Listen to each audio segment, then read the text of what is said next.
Yo, it's the kid, it's the kid, it's the kid, it's the kid, it's the kid, it's the kid, it's the kid, it's the kid, it's the kid, it's the kid, it's the child, is the child, is the child. Guys, what's up, man? What's up?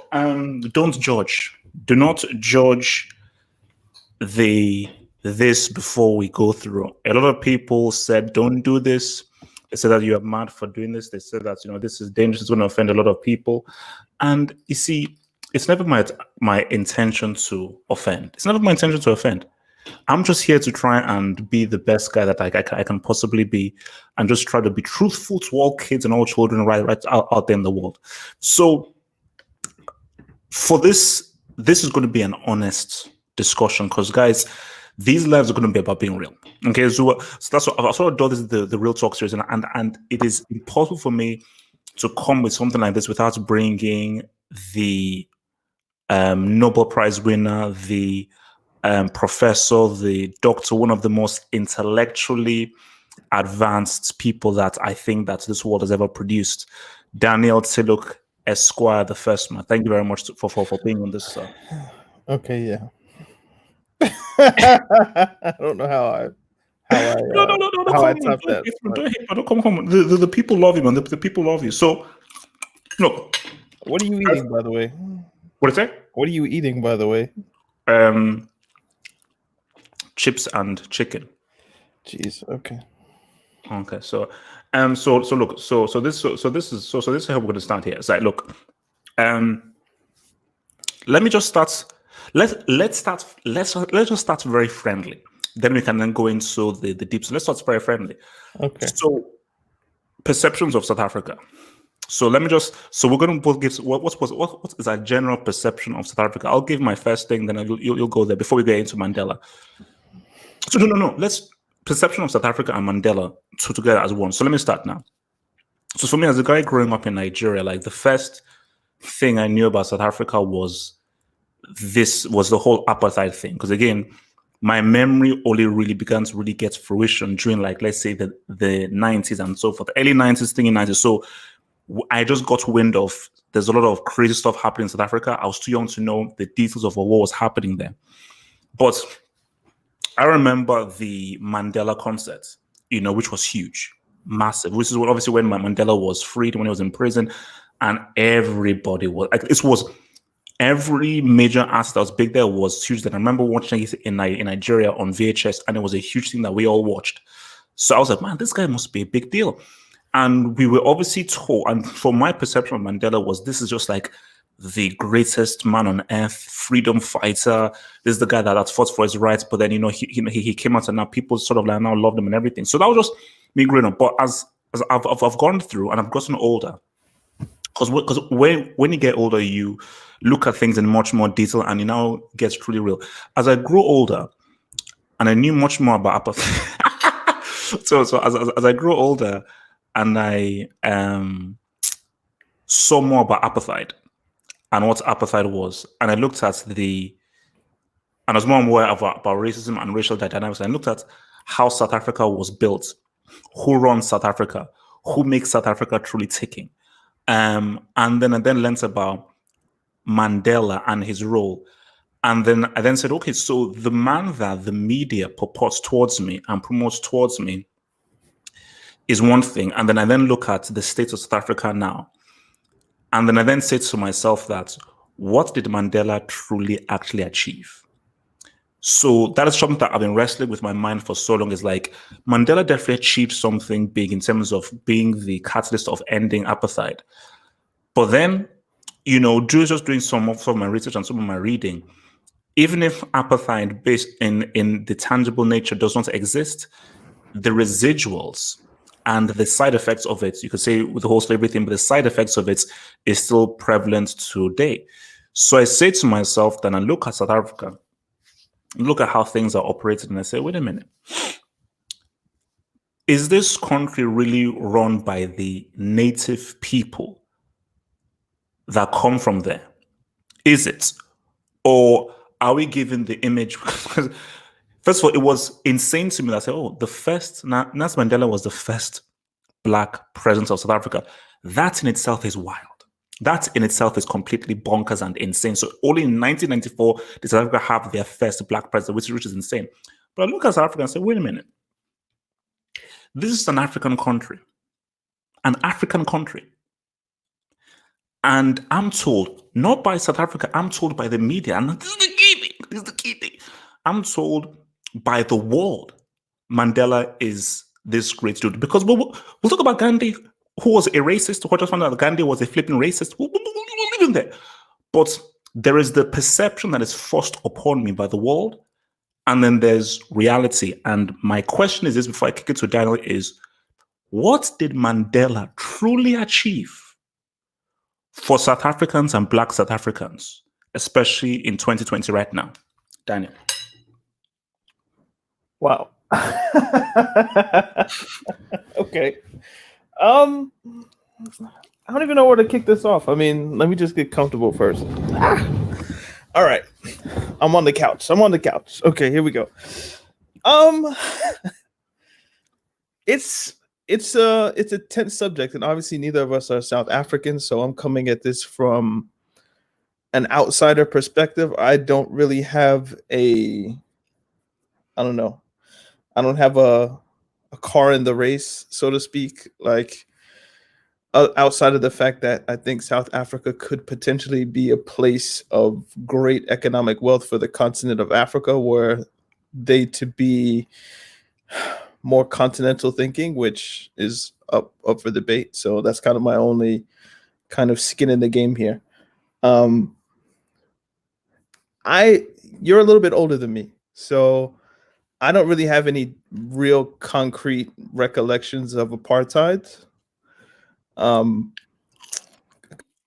In 3 or 4, when Mandela was elected, I don't think I was born when he was released from prison in 1990. I might have been, but depends on the month.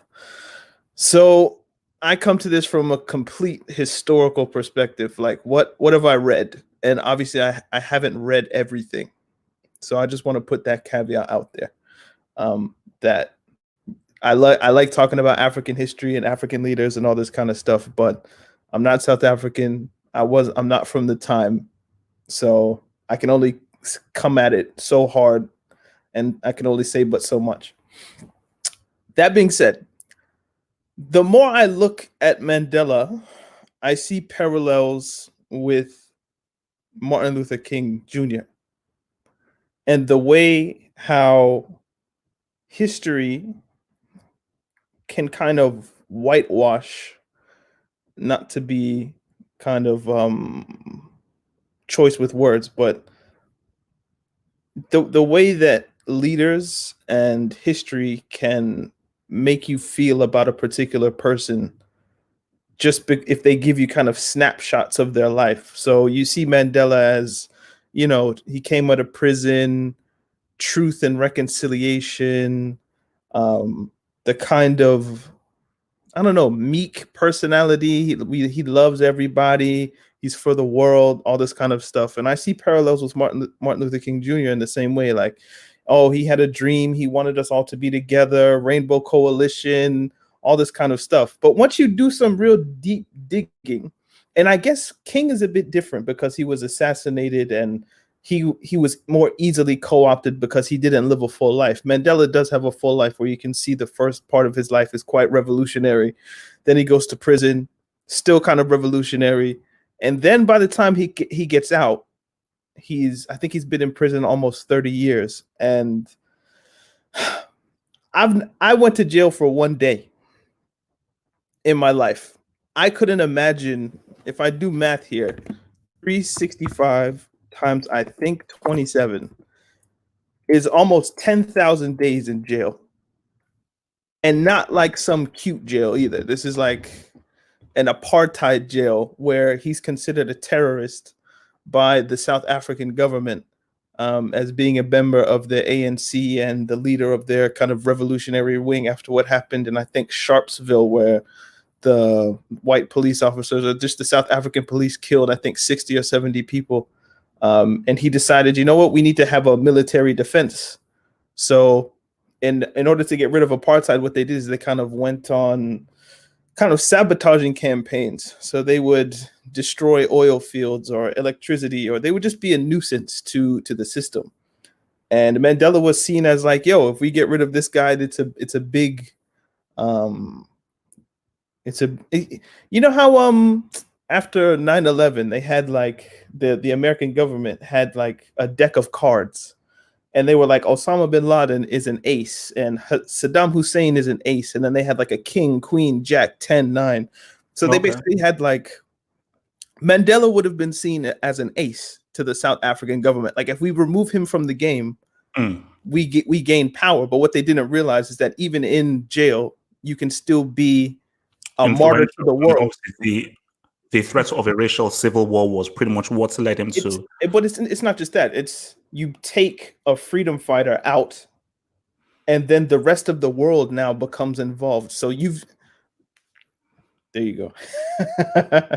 But so now you have American people interested, Canadian, the Brits, just everybody who wants to look as if they're doing in the best interest of humanity and now has a vested interest in, hey, what really is going on in South Africa? And even in America, there was a big movement and a push to end apartheid. And a lot of that comes from them jailing people, the death of Steve Biko, all of these types of things. But I think about 10,000 days in jail and just what that does to the human spirit, to where, you can't eat what you want to eat. Someone's telling you when you have to sleep. You can't see the sun if you don't want to. Presumably no sex, no alcohol, no cigarettes, none of that. Not that he would have done that anyway, but just the idea of like you lose your humanity and you're a caged animal for 30 years. What would you be willing to sacrifice in a negotiation for your freedom? And I can sympathize with that. It's not like he switched up after a day. This is a process of 30 years, damn near, of a man who was revolutionary goes to jail, and the act of just being sat down and losing contact with the people, and just that process, I can sympathize to an extent with, okay, I'm not going to come out and be as revolutionary. I'm willing to sacrifice a little bit. I've aged 30 years, 60, 70 years old. If it doesn't happen now, then sorry, no, just because again, just very quickly, because there's a lot of hates, respectful hates from the live comments, especially from South Africans who say we don't know what we're talking about and everything. Let's just be, and I think Daniel even made a great disclaimer here. We're not acting like we know all the details, and there's no way that we know as much as you guys, but we are just looking at what is on the ground from the table. And let me just be clear here, and I'll come out to you, Daniel. There were two Mandelas: the Mandela before prison and the Mandela when he came out of prison. And as Daniel rightfully said, 30 years in prison is crazy. So I will never deny that Mandela was the catalyst of ending that racial, demonic, devilish regime known as apartheid. So I'll never deny that. But the fact remains is that, which is what Daniel's sort of getting into, that he was different when he came out of prison. So as much as I respect a Martin Luther King, as much as I respect a Mandela, for me, Malcolm X comes across as different to me as opposed to a Mandela or a Martin Luther King, And we will obviously get to this right now is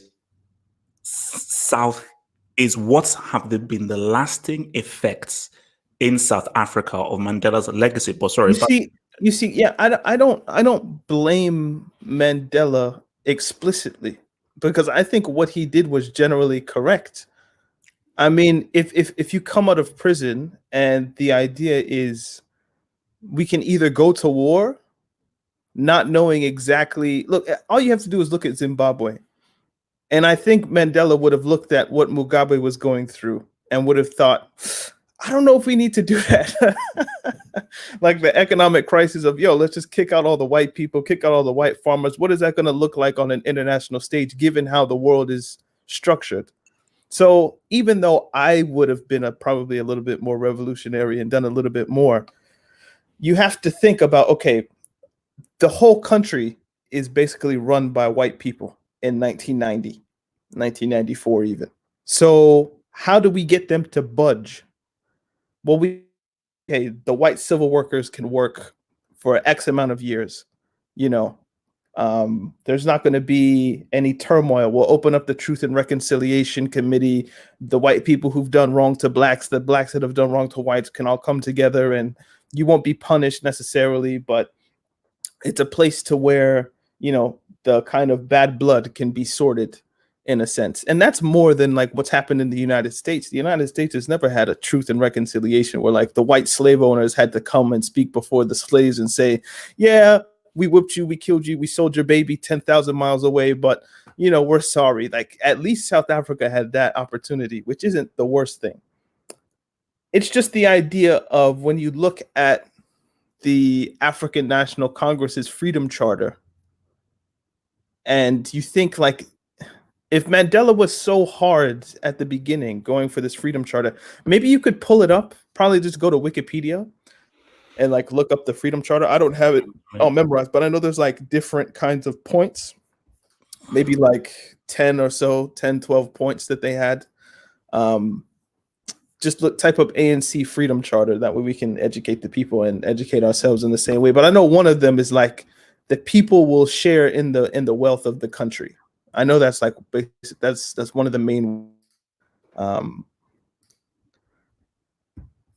So if you could, click on it.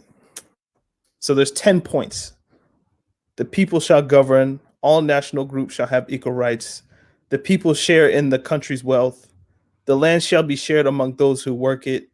All shall be equal before the law. All shall enjoy equal human rights. There should be work and security. The doors of learning and of culture shall be opened. There shall be houses, security, and comfort. There should be peace and friendship. I'm loving the exclamation marks, man.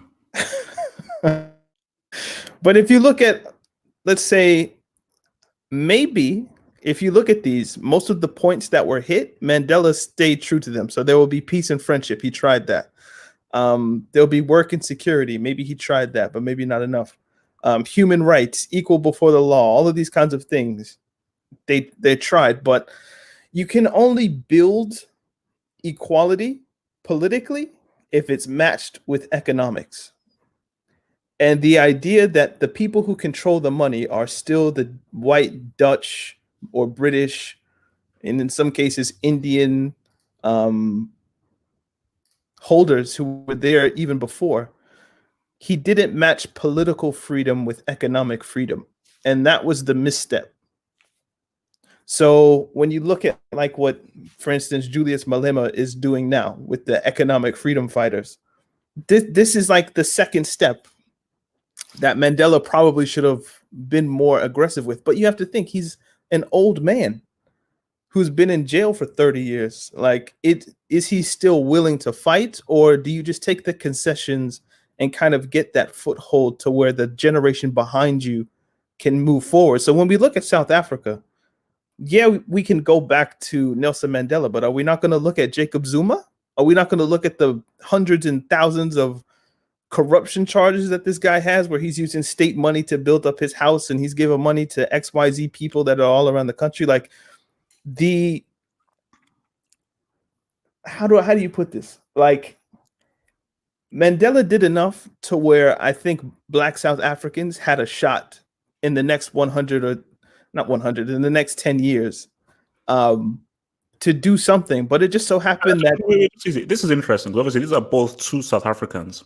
I mean, I don't care about what's going on in the comments, bro. Like, they can say what they say. Like, No. But I'm just saying that because, again, it's just interesting just to see what South Africans, because these are South Africans who live in South Africa, just their views on things which are perhaps different from guys who are like us outside of South Africa.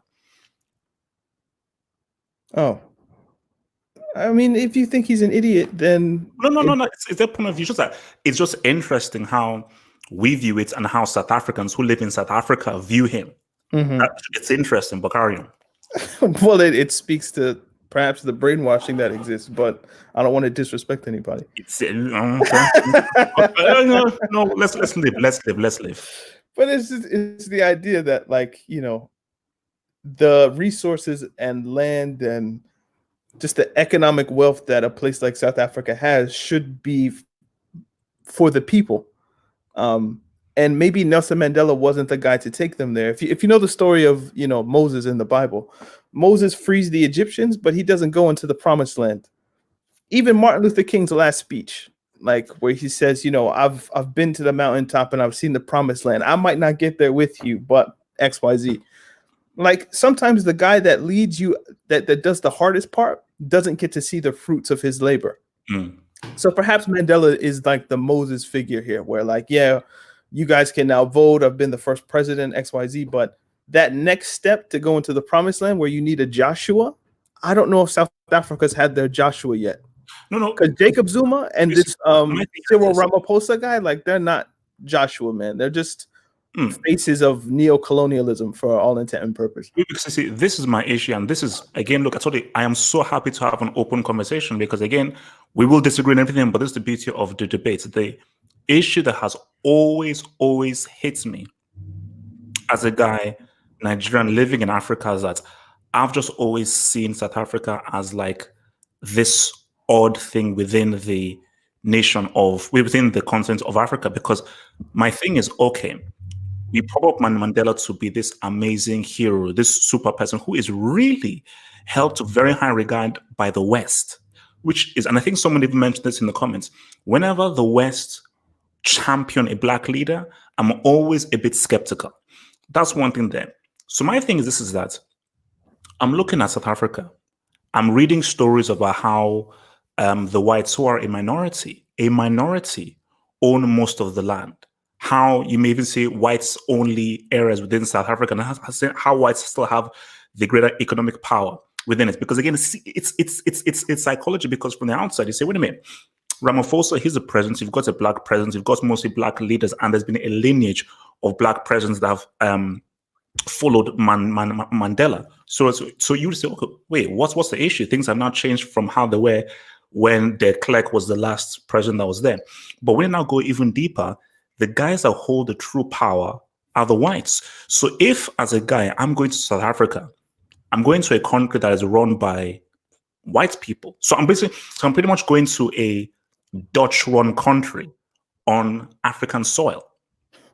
And that has always just been my issue with South Africa. And that's why people say, oh, come to South Africa. I will always have an issue going to South Africa because I say, wait, am I really going to an African country?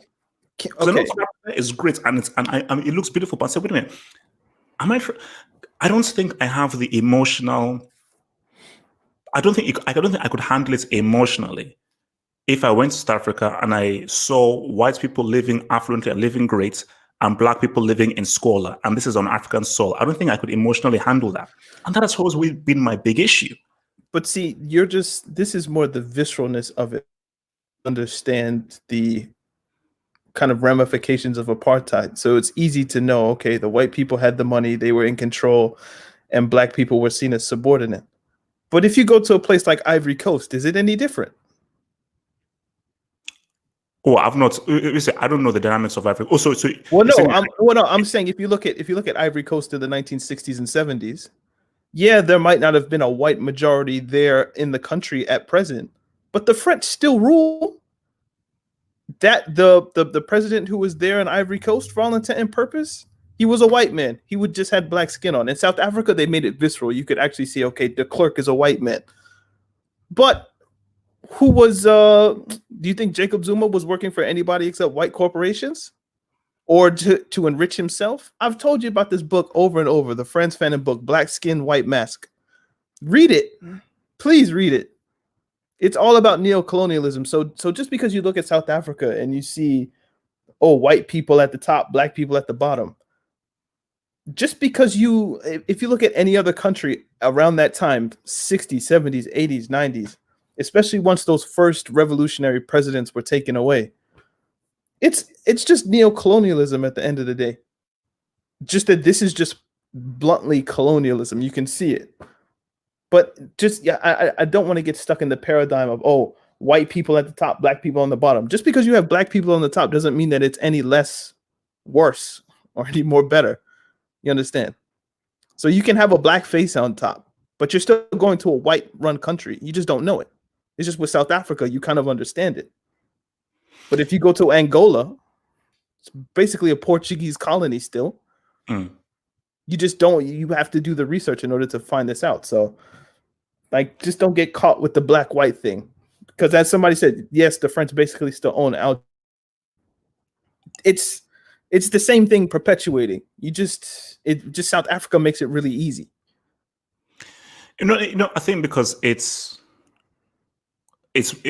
more clear to see within South Africa, because I think because someone made a point in the comment that, oh, white people are African as well. You can't deny that. I'm never denying that white people are African. And let me just be fully clear here.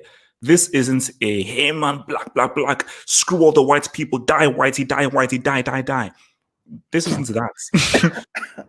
Okay, so please just be clear here. This isn't that. This is just a particular commentary. Because again, for me, see this, okay, again, I'll be fully real here.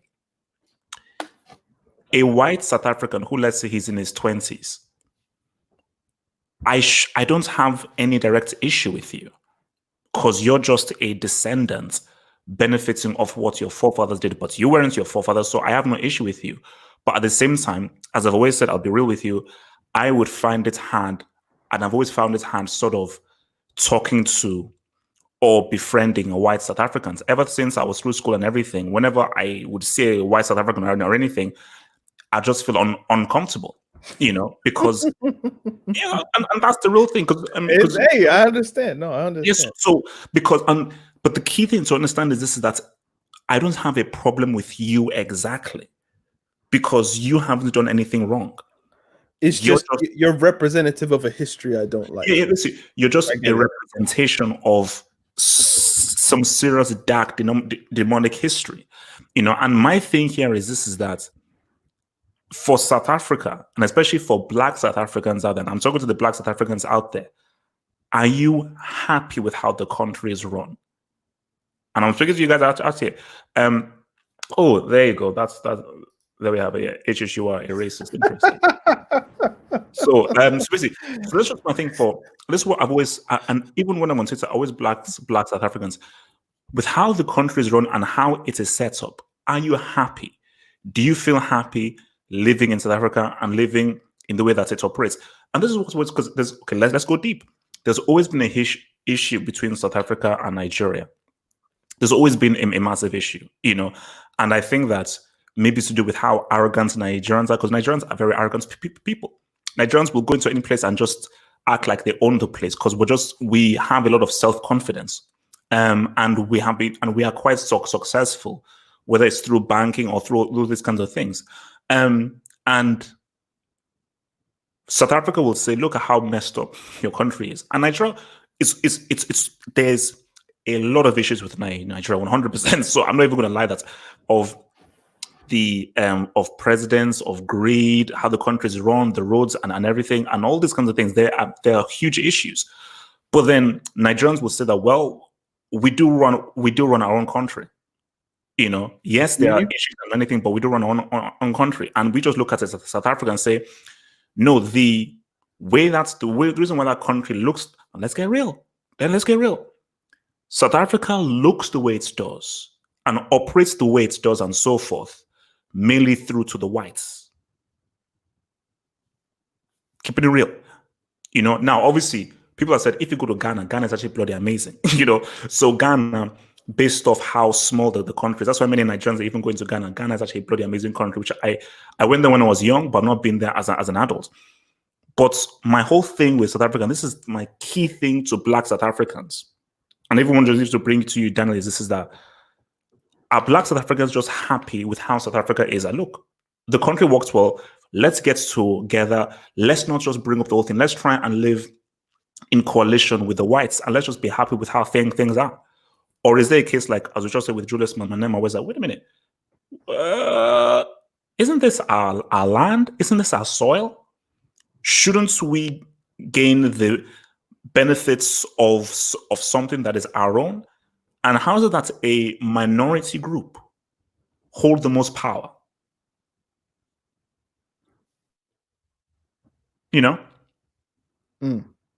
So that's where I've always been coming from. Is that how is it that a minority group holds so much power within the country, and you don't have an issue with that?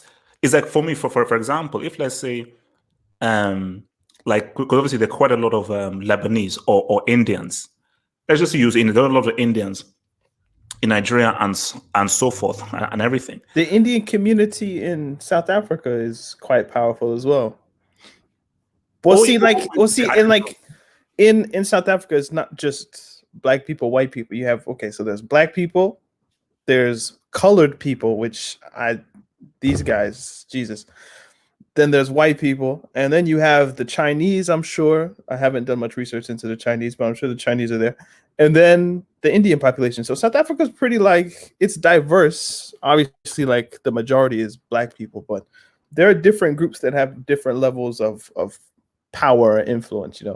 So these things always tend to be black and white, but yeah. So this country of mine is better than it was then. But here there is still a divide. And here in Cape Town, you will still see the divide very clearly. And I think that has always been the issue. And I think that is still the issue now, is that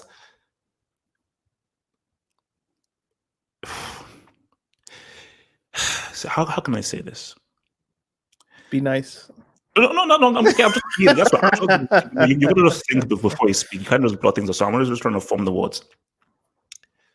You cannot deny what Mandela did. If Mandela didn't do what he did, Apartheid would have never have lasted. It would have ended in some shape or form because there was so much country from external countries. But at the same time, what Mandela did was a catalyst of its ending. It would never have. Apartheid existing in 2014 or 2000 is wild. Is wild. But so you cannot deny what Mandela did. And let me just be clear here, like he was a huge figure in ending that. But my thing is that so I get the point that you said in terms of 30 years in prison. You're much older. You don't have the same kind of physical or specifically mental strength as you had when you were younger. So I get that. But my thing is, how I thought it would have gone is, as I come out of prison and so forth, we want this whole thing dismantled. We want a full-on revolution here. So we're not looking for a 50-50 compromise. That's not going to happen. Yeah, you can live here and everything and so forth, but things have to radically change. And just from this comment here from a guy living in South Africa, this that I'm seeing here shouldn't exist if Mandela fully did what he should have done, which is go all the way. Don't pull back. So you're fully all in. And by you being all in, boom. All right, because you're the leader. So people are taking your lead. So if you're like, no, we want full revolution, other South Africans and the international community be like, boom, we're behind it because all eyes are on you now, and the pressure around the apartheid empire, the Dutch Empire. But once you now remember, you're the leader. Once you now come out and say, let's compromise. Let me work with De Klerk and try and reach a compromise. And people are, oh, that's cool. And the issue I have, and this is the issue I have, again, it brings us back to the whole Martin Luther King and Malcolm X thing. The issue I have is some people called Mandela a terrorist pre-prison and only focusing on violence. So he's been painted as a terrorist pre-prison, but post-prison, this is how you should do things. You should always go for the compromise, and we should try and bring things together and say, oh, wait a minute. Why am I compromising with guys who've come and treated us like crap? So, and that's the key thing. So is that the lesson to be learned here, is that people who treat you like crap, piss on you, crap on you, you should still be the better man and shake their hands and reach a compromise. For me, that's wild.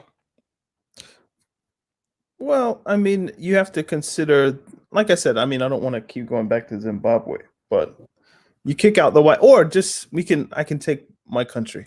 So Idi Amin kicks out all the Indian people, right? So he sends all the Indian people out of the country, and he's basically like, look, Uganda's going to be run by Ugandans. Technically, he means himself.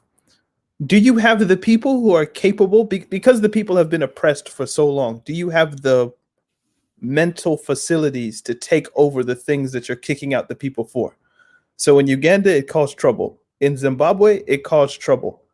So if Mandela comes in and is like, okay, white people, thank you for your services and building up the country, but y'all got to get the fuck out.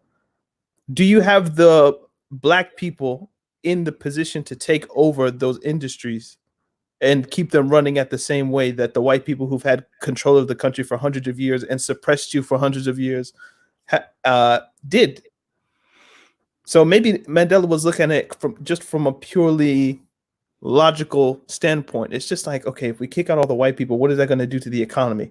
If we kick them out, seeing what happened to Mugabe, what's going to happen to our international standing?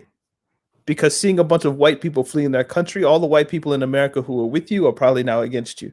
All the white people in UK who are with you are probably now against you. You know what I'm saying? Because, oh, he's just as racist. It's reverse racism. It's this, it's that. From a black perspective, maybe I could look at it and be like, hey, yo, fuck it.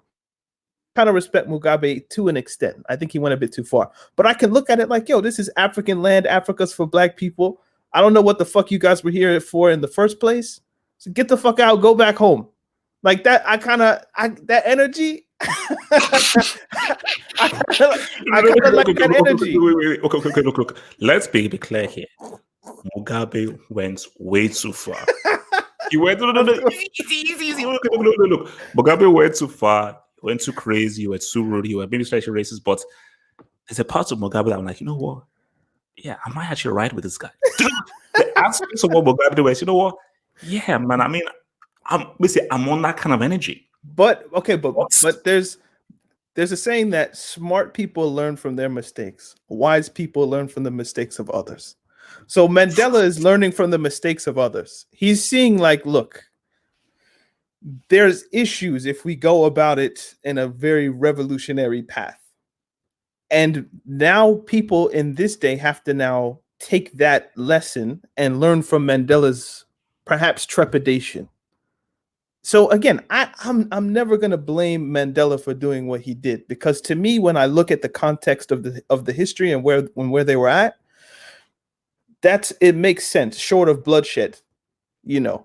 And if you're willing to put people's lives on the line and put people's lives at risk, then okay. But I'm not necessarily willing to do that, knowing probably what those South Africans were capable of. Because I will guarantee you that the same way during coronavirus, people were buying up guns. Could you imagine? All the white farmers in South Africa who aren't a small population. They might be small new. We don't know the numbers, yeah. Yeah, it might be small proportionately, but still, like the raw numbers, there's like a few. I don't know the numbers, but I know there's thousands of them. Could you imagine? Oh, Mandela's getting out of prison. Imagine all the guns they bought, bro. Just stockpiling. Even now, they're very well stockpiled, man. So you never know what the other people are capable of doing. You understand? So for me, even though I wish he would have gone a little bit harder on the economic side of things and say the oil mines, the diamond mines, the emerald mines, the this, the that, we need a piece of those. The South African government, and then you take that money and you put it into the educational system, you put it into the health system, you put it into the infrastructure and all of that stuff in places where black people live. You know, you go into the shanty towns and the townships and all of those places and you build those people up, you take them out of poverty with the money that you would have got from the resources. I feel like he could have done that and he should have done that. But something in this case, if we're talking just about apartheid, something is better than nothing for me. And then it's up to the people who come after him to go further. And this is where I look at Zuma. This is where I look at Ramaphosa. This is where I look at somebody like Malema, hopefully. And I'm like, it's your baton to carry now. You can't erase 200, 300, 400 years of history in 2 terms of a presidency. You're the first black president of this place. That shouldn't have happened, but that's what it is, you know? So it's up to the people behind you to carry the message and to go even further with that ANC charter, if that is indeed what you really believe in. Wait, so this is interesting. remember the conversation we had? Yeah. Because We talked about this. people currently like, though I did not watch the 2010 World Cup final. And the reason I didn't watch it was, on one hand, I hated Spain. And I hated Spain based on the football that they played. I said, are you really going to tiki-taka your way all the... Basically, that period of Spain dominance, for me, I just thought it was ridiculous. Like, are you going to tiki-taka? Okay, I know it is what it is, but you're going to tiki-taka your way towards 3 international trophies. I was like, really? But my main thing was Holland. Now, I love Robin. You know, Robin is my guy. But I was saying to myself, oh my God. I never thought of this at the time, but Which way was it? I said I didn't think of this at the time. Oh, but then I remember when you brought it up once, I was like, wow. No. This was family. I said, oh my God, like, if Spain win, I'm like, oh gosh, really? If Netherlands win in South Africa, that would just be like, that would be a disaster. It would be a complete disaster. That's why I said, you know what, like, I just can't. You know, so and also it's a good thing I couldn't, because I think I'd have probably broken the TV when Casillas saved that penalty. Was Casillas doping? So actually, okay, let's just take a few comments here. What is reverse racism? Doesn't exist. That's just white people getting mad at you telling them shit. Yeah, I mean, it's one of the dumbest terms I've ever heard in my life, because racism, the psychology of racism is based on oppression, and it's based off an oppressive group. So you can't be like, hey, Whitey, go drink some milk, you bread looking bread. What's that? It's like, how's that racism? You know, because it's like I'm like, oh, okay, thank you. So yeah, I mean, reverse racism. Do you know what? Double H, I looked it up. There are 5 million white South Africans. Wow, that's a lot. So imagine if they all just clicked up and decided, okay, let's go. So I feel Mandela, man. Like, his whole thing of like, look, these guys are probably arming up. We have to be smart. And I give him credit, man. Like, I don't lionize him in the same way that the media does, but I still give him credit to an extent. Like, yeah, no. Yeah, look, you have especially if you're a person who purports to be for the people, then I think part of being a leader is making sure that you don't lose anyone unnecessarily. So if Mandela is like, I'm writing for Black people in South Africa, then part of his thing has to be, I don't want to put my people at a disadvantage against a white militia, which is what would have happened. Okay, you know what? I think this is where I want to get educated life. Mm-hmm. I want to get to educated life. What is the relationship between South Africa and Netherlands? So is it a case of Netherlands discovered the land, named it South Africa, and then enforced their rule upon it? Let's read, bro. The first thing I see is Dutch colonization. So I don't think they discovered shit, but in 1652, the Dutch East India Company decided to establish a colony on the Cape of Good Hope to use as a base for Dutch trade with Asia, particularly with its colony in Indonesia. A few years after the Dutch arrival to the Cape, the Khoikhoi-Dutch Wars began in 1659 and lasted until 1677. After the wars, the Dutch began further expansion inland.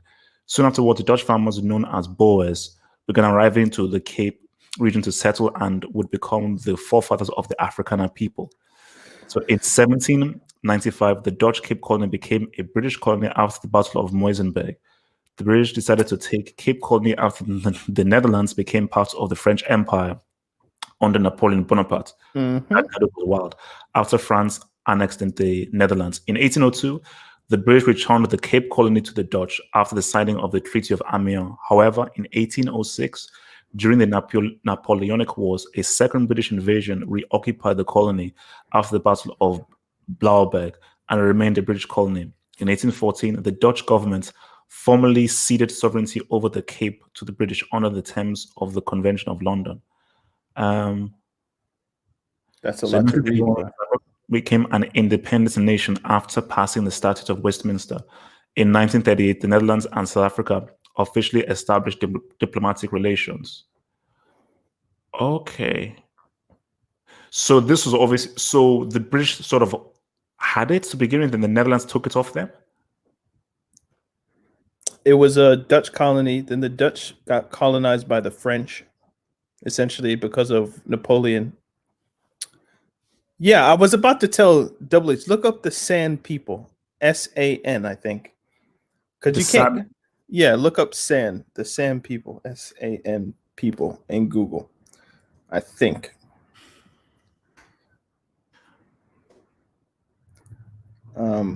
Yo, look at my boy Noah's shit, man. My brain, bro. It's out here. So go to like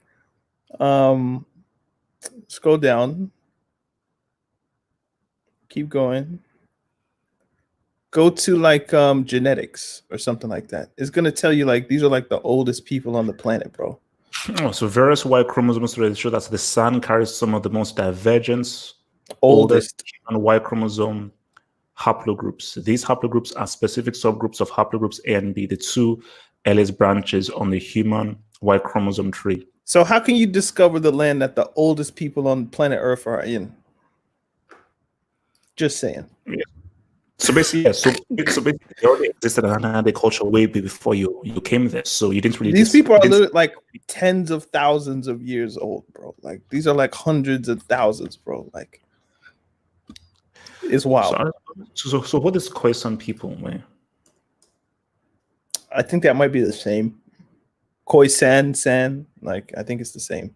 Okay, yeah, probably. Yeah. Oh no, this looks different. It's a different page. This is like The Gods Must Be Crazy, isn't it? A movie that I detest at this point. Have you seen The Gods Must Be Crazy? Nope. Why? What's that about? It's a movie. It's about the Sand people. It's like there's a dude in a plane who's drinking a Coca-Cola. It was like a bottle outside the plane. It lands with these people and it causes trouble. It's just like a really shitty fucking movie but because it blew up in the United States, it made everybody think like Africans don't wear clothes and the titties are just out and people are savages, and you know, it's just it's a bad film, man. But yeah, so I think definitely one to avoid. Look it up. I'm sure it made a lot of money. It's called The Gods Must Be Crazy. I know it had a sequel as well, but there was a part 2. Fam. So how much money did it make, man? Yeah, the Sand people. This is how I knew about them.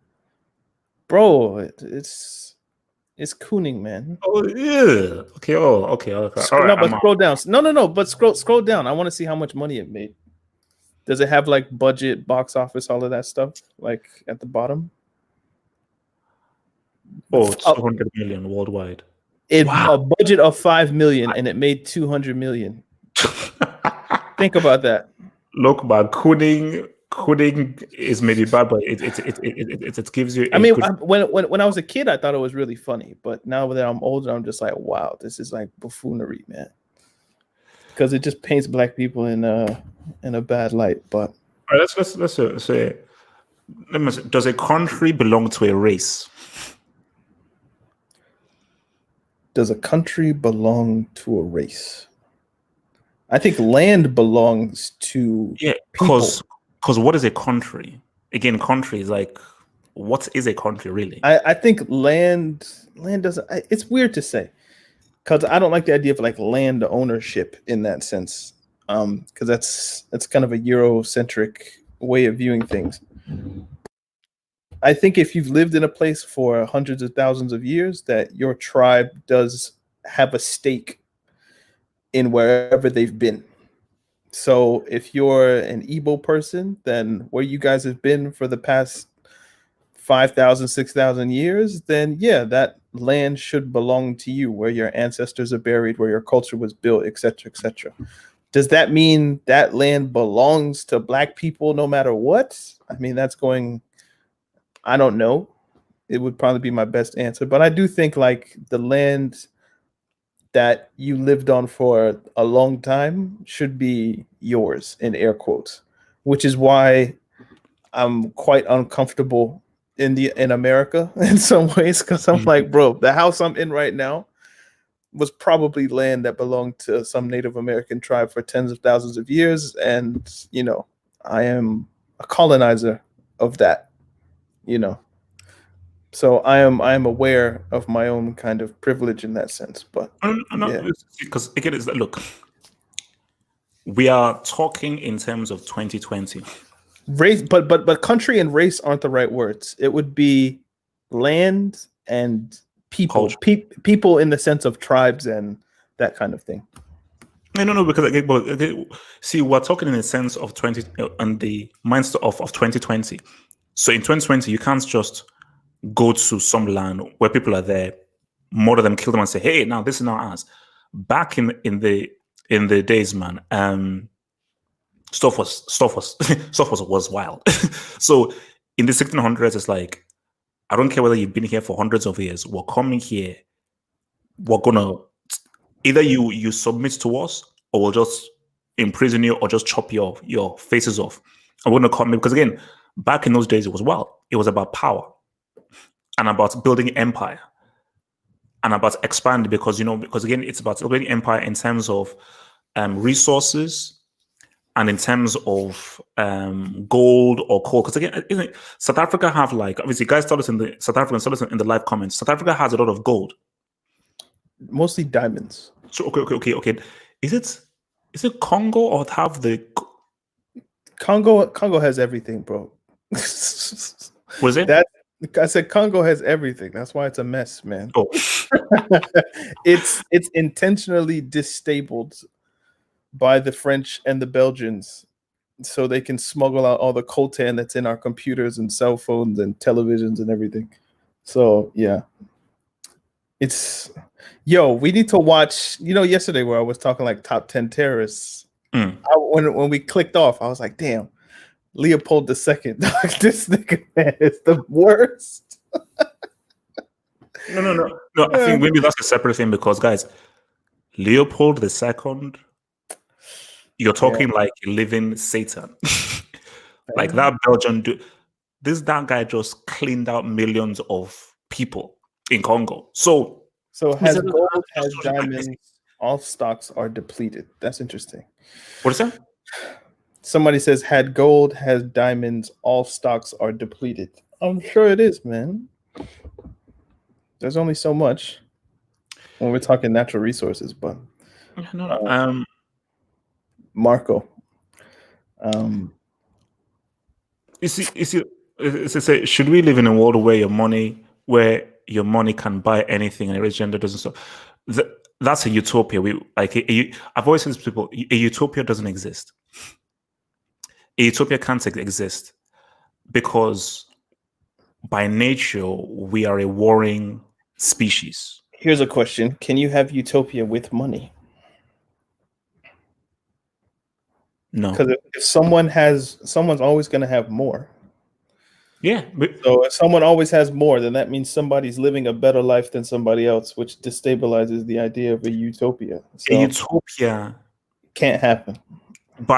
Based on human beings, it's an oxymoron. It doesn't fit with how human beings operate, because as human beings, we will always want something better. Nobody will be happy where we're all the same, because say, wait a minute, I'm more talented, I work harder, I offer more, I should then gain a greater reward. This dude is lazy. This dude is hardly do anything. Why does he have the same as me if he's lazy? So what is a so then you say, okay, what is true freedom? What is a utopia? Is it where we're all the same or we're all happy? Will a guy be happy being poor and having nothing? And will he have and how much does a rich guy truly need and at once? So basically, when you just look at what we just done, whether it's the Apartheid, British Empire, Belgian Empire, French Empire, all through history, human beings will always be at war. Like, I think they say that this is the most peaceful time in human history, which is crazy. So, guys, thank you. Look at us as we have been born into the most peaceful time in human history. Because I think so. Like all we've seen in our lifetime is the Iraq War, Gulf War, and that's it. So the only major war, and even the Iraq War was not a major war. It was just a particular conflict. So compared I mean, to what guys that's were doing, it's being a bit too loose with the idea of like there's only been, because there's been a lot, there's been many famine, like even I think in Yemen right now, like what the Saudi Arabians are up to, kind of like they're doing to Yemen, I think what Nigeria did to Biafra. They're just basically starving a whole population right now. So just because there's not war with guns doesn't mean there's not other warlike strategies that are being implemented on different people, to where some people aren't getting water or food or healthcare or all that kind of stuff. So there are like indirect ways of having war without shooting guns. So what do you think I say? Africans should have booby trapped their coastline, man. Would have been a different story if they were organized. Booby trap. No, see, my thing is that there is no way that Africa could have stopped being colonized based on the Europeans being The Europeans had war more, like more technology. technology at advanced. So Exactly. Yeah. what's a spear to a musket and explosives? I mean, the only like Shaka Zulu, if we want to stick with South Africa, I mean, he did his thing, but it's like at the cost of how many lives are you willing to beat 100 people with guns? Are you willing to lose thousands of warriors to just overwhelm them? Like, at what point is enough enough? So, Sorry, yeah, Syria. I mean, I forgot. Syria is still at war. bro, there are many conflicts or hotspots. It's just not. We haven't had like a World War One where millions and millions of people die. We're all like one conflict. But millions of people are being affected by war right now. Don't get it twisted. actually, no, this is an interesting quote. The arc of the moral universe is long, but it bends towards justice. The world is getting better. So, do you think that? I don't like that idea. So you don't believe that as we're going through time? I think that's a Dr. King quote, if I'm not mistaken. Can you copy and paste that and like figure out who said that? Is that possible? Okay, wait. Let me. The arc of the moral universe. I'm sure if I just. If I'm right about this, I'm gonna be very Okay, happy. there you go. But I don't think I am. Justice. What the heck says this? Mo, who the heck said? Oh yeah, I think you're right. Martin Luther King Jr. once said, "Let us realize the arc of the moral universe is long, but it bends towards justice." It's okay. So look. Let me be clear. Look, we're not doing Malcolm X and Martin Luther King yet, because I need to just do my research, because I'm just myself in Malcolm X's book. But my thing is, have you bought it at least? Have you bought it? Have you bought it? I'm gonna buy it's on its way. I've ordered it. It's on its way. It's coming. Okay. Good. So my thing about it is, I actually no way. Actually, after this, I think I need to just verify that it's the right one. So I'm gonna ask you whether it's the right one after this. Got you. So my thing is that look, like, oh God, I don't. Martin Luther King is not a guy that inspires me personally speaking, because I have a dream. Like, no, like that's just not me. Like, I don't dream. You don't sleep. So how can you dream, bro? No, I do dream. Actually, I've had some very, very interesting dreams. Just that Martin Luther King is not a guy that inspires me or uplifts my soul. I respect what he did, but I'm not like, yeah, Mama's like, I'm just not. So, but with regard to this school specifically, what's it saying? The more things change, the more they stay the same. This is a book that you need to read. Everybody needs to read. And I said this because The Prince by Machiavelli. Read that book, because it seems the world is changing, but it's still very much the same, because basically Machiavelli was this guy that was next to all these kind of different governments in Italy and so forth. And when he was writing the book, The Prince, He's just talking about specific traits within governance and power. And there are so many things that he said in that book that are still prevalent now. So human beings essentially don't ever change. They'll never change. There will always be a particular disease that human beings will always have. And that's why one of the great sayings that Machiavelli said is that man is fickle by nature. And that is a constant that will always exist. So, do you know the Prince was? It's suspected that the Prince was written as a joke. How so? Like, it's not. I don't think it was written to be taken seriously. That's some people's interpretation of it. Obviously, other people think it was written as a real book, but that's another discussion. But if you could bring back the morals arc of the universe is long, but it bends toward justice, that kind of thing. The arc of the moral universe. No, that's not the right quote, is it? The arc of the moral universe. Like, I don't like the idea that we're always getting better, man, because that's a dangerous assumption to think that evolution is like a positive thing, or like it has forward momentum. Like, time goes, we get better. That doesn't necessarily, that's not right. Like, you can devolve just as easily as you can evolve.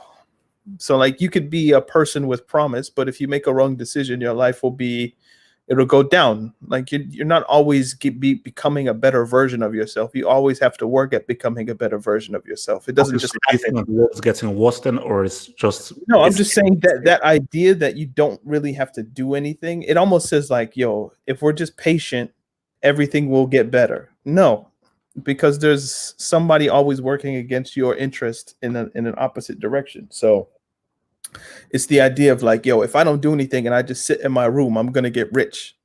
Well, no, that can't happen. If I choose that today's my first day to smoke crack, I'm not evolving. I've devolved into smoking crack. You know what I mean? So that idea that, you know, the arc is long and it bends toward justice, it could just as easily be bending toward injustice if you don't take actions to make it bend towards justice. Okay, because I think someone sort of mentioned this now. Just people use that quote and they oversimplify it. I don't like it. But that happens with Dr. King all the time. They just take it out of context and make him seem like some pussy when he wasn't. I have a dream. Okay, so what do you think Africa would have been like if they were never colonized? I have no idea. That is the $1 million question. That's the $1 million question. Because here's my crazy theory. This is what I said like ages ago. I said that if not for racism and all of us, I know this is like very hipster, but all of us, all races, all had the same access to education and we all shared the information that we had, by now we would have flying buildings and we would be much more advanced technologically, because there'd be more smart people and there would be more brains and more people thinking about things. But when you have a very small select of people who have access to all of these technologies and sciences and a small amount of people sharing information, we just will not advance more. So it's like a numbers thing. The more smart people there are, the higher likelihood there are of ideas coming to fruition. You know what? I don't like this idea because I wouldn't exist.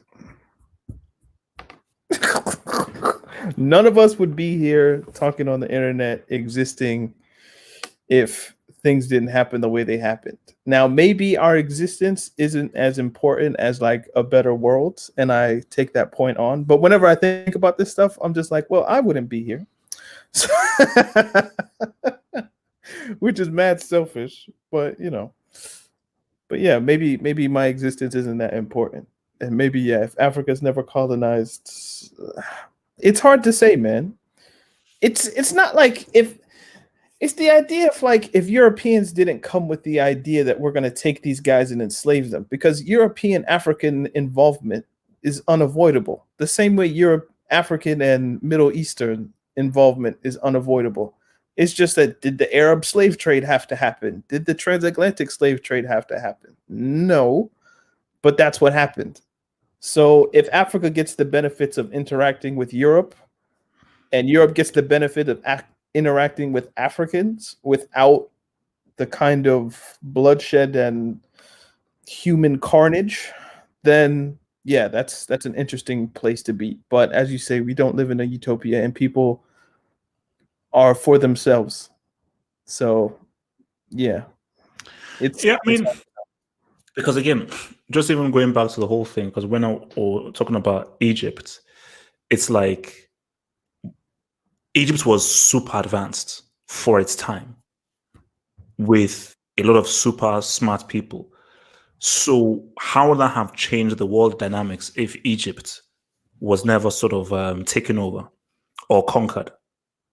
If they just kept on advancing, it doesn't. Well, how do I put this? it's like would that have changed? Would that have completely and totally changed the dynamics of the world? If man, look at the rates at which they were going and the kinds of things that they were doing and how they were thinking. So if they were left untouched and they're just allowed to naturally evolve, again, I don't know how they would have sustained the dynamics of the society, but let's just say they did. How would that have sort of affected the world dynamics? Or is it a case of where they were always going to get conquered? They could have never have lasted. It would always have happened. I mean, they had, they had a pretty good run, man. Like thousands of years. So 1,000? Yeah, like BC, like 4,000 BC to like 2,000, 1,000. It's so weird. So what did it say? 200 BC. So it's like, so what the hell does that mean? So it's like, yeah, it counts. You start at 4,000, 3,000, 2,000, 1,000, 0, 1,000, 2,000, 3,000. So on and so forth. So yeah, they had a good run, man. Dynasties, bro. But then you have to, I mean, this is a bit abstract, but is a dynasty or an empire ever a good thing? I don't know. That's that popped into my head. The question that popped into my head is like, is an empire ever really a good thing?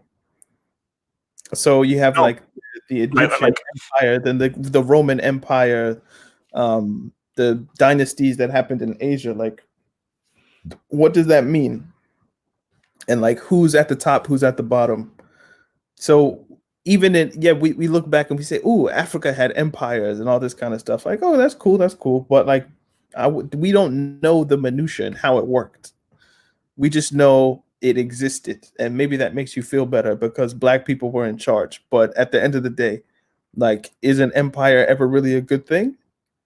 So like America existing for the next 2,000 years and becoming an even bigger empire, is that a good thing? If it happens in tandem with the subjugation of other people. So like the Egyptian Empire had to suppress somebody. We just don't know who because we can't read hieroglyphics.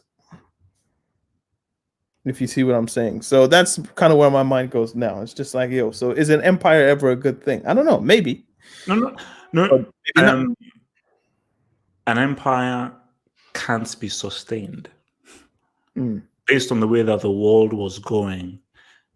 Empires were, who knows, maybe in hundreds of time, the idea of a democratic society or elections may not make sense. Maybe we will advance to a point where there's a different way in where leaders are elected, or there's no longer a president.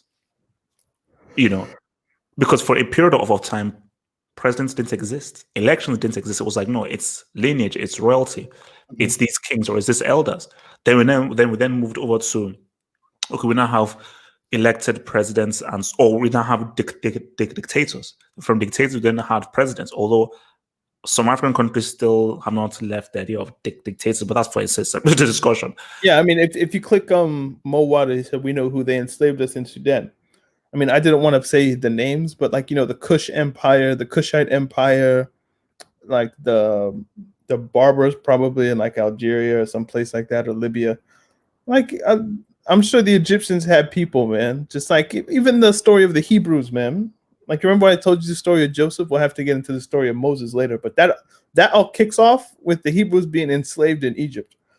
So the idea that like everything was cool just because it's black people in charge, like, nah. Maybe they would have done it a little bit differently. I know somebody's asking a question like, this question: if black people had control, would white people have been enslaved? I think Perhaps, so. Yeah. perhaps. Yeah. But is it the same kind of slavery? Literally, you took the words out of my mouth. 100%. See, we have to take everything into account. Mm-hmm. For me, I say yes. But do black people still have the resources that Africa have? Because that is a factor. Because for the Europeans, they were like, they look different from us. They have resources that we need. We don't have. We just like Europe has nothing. It's a barren land. But Africa, they have resources that we need to move forward. So they have the resources, plus they look different from us. Let's think. All right, let's F them up. Let's pimp up some slavery smack up on these boys right now. So if it was black people, 100% yes. Like for black people, like, well, no. Now, okay, if black people had the resources, they'll be like, they look different from us. They have nothing. They turn red. No, okay, these guys are they must be lesser than us. They must be.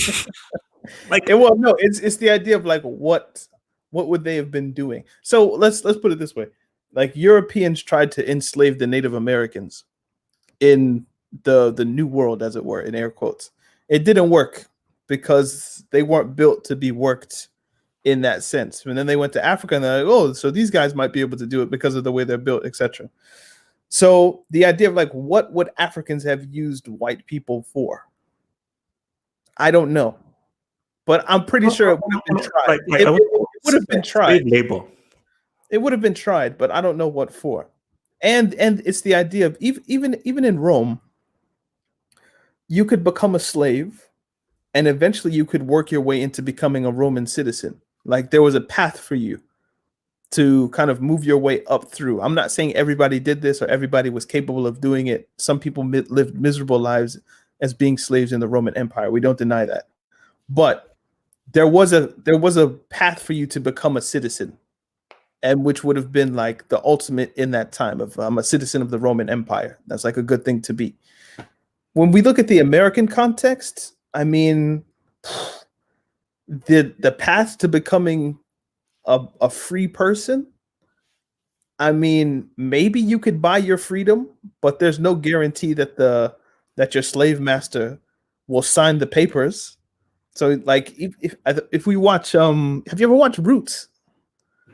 There was there was bro, what did it take me for? That was one of the first things I ever watched. I'm just saying that's like standard, like that's like oxygen. Like it's and I'll show you a funny thing. Let's say, so basically they showed us so I think it was me and my sister watching it when we were in Nigeria. And I swear to you, after I watched Roots, I hated white people for like 2 weeks. But it's the idea of like, I think somebody, I'm not sure, maybe it was Chicken George or somebody, tried to buy his freedom. And I think the master, like whoever their slave master was, he like shorted him on the deal. Like, so he came to him with the money and he still didn't let him go.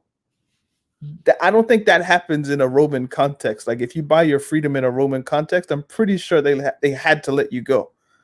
You know, now maybe there's always one-off stories here or there where that didn't happen, but it's just the idea that like slavery in different places equal different things. So the Arab slave trade, which nobody really talks about, that was a lot. That was heinous, bro. They would kill the men and then just assimilate the women into the society to where it's like, where did all these people go?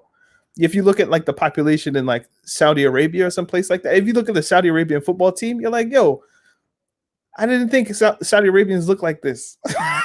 It's just like, but that's the ramifications, I think, of the Arab slave trade, where they just took people from the east coast of Africa, killed the men, took in the women. So different slavery happened in different ways. What black slavery would have looked like, I don't know.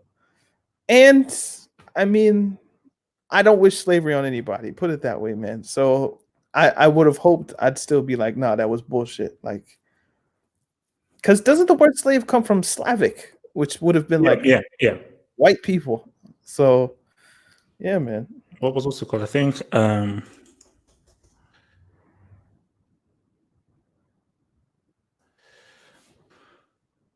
weren't the Slavics the first slaves or something? I don't know, bro. Slavery in medieval. Okay, I definitely don't know this. Wait, no. Go back. Read the first thing.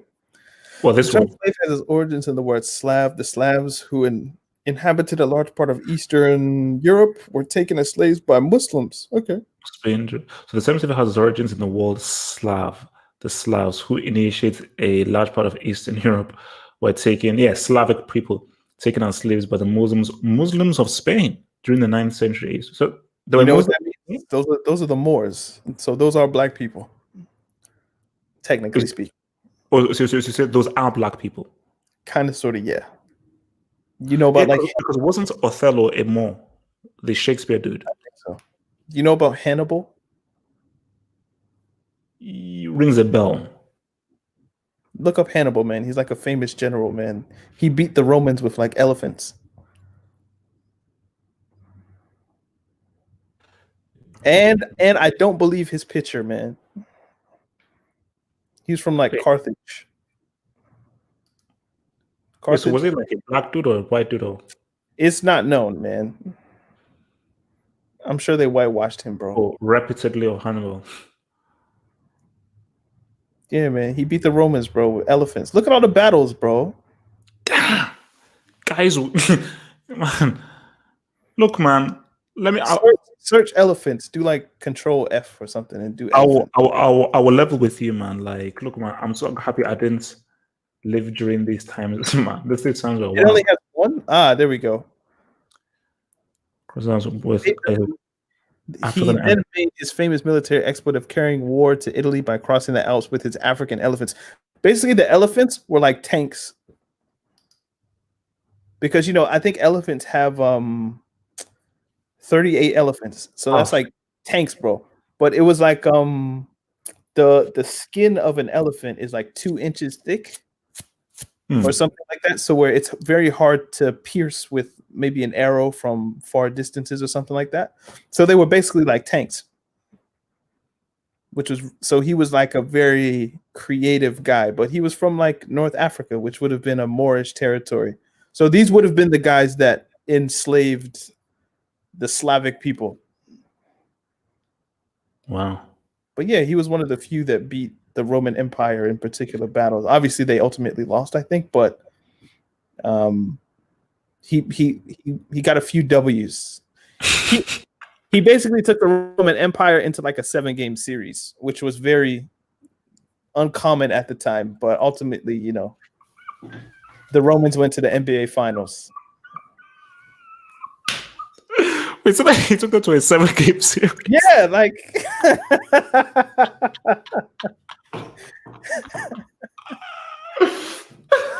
Just that analogy is crazy. Well, no, but like nobody took the Romans. Nobody took the Romans 7 games, but this guy took the Romans 7 games, and I think he took an L ultimately. But I'll have to do more reading. I just remember elephants, because that's what I like. Oh man, but see, that's it. It's like, imagine living in those times, man, where somebody rolls up with the elephant. No. It's like the only way you relate to people is by fighting or having a war. Oh yeah. Oh, you just called me loser. All right. We're going to war tomorrow. Guys just had a battle for fun. Basically, the equivalent of getting into a fight now was a small battle skirmish in those days. So it's like, do you know what I like though? You know the story of David and Goliath, right? Oh, of course. So for people who aren't educated on the subject, who may be atheists or just don't remember, you had like a big Philistine army on one side and a big Israeli or Hebrew army on the other side. And what they would do instead of just like everybody just coming down and having a battle amongst thousands of people, we'll just make this a one-on-one. So it will be like, instead of playing a 7-game series, if we want to continue the basketball analogy, the Lakers, you give us LeBron, and the Clippers, you give us Kawhi, and they play a one-on-one game to 21, and whoever wins the series.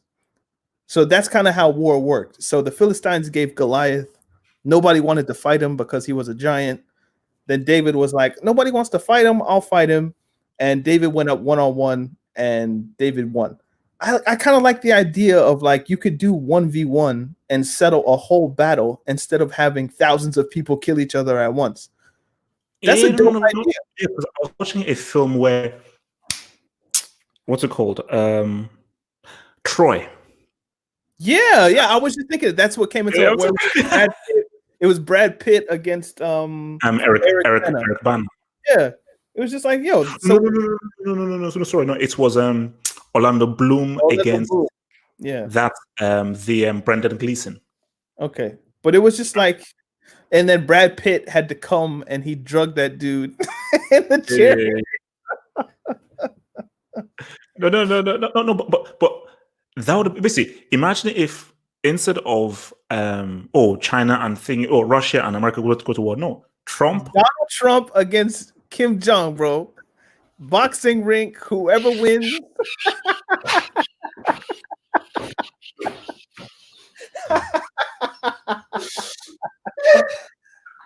Just make it happen, bro.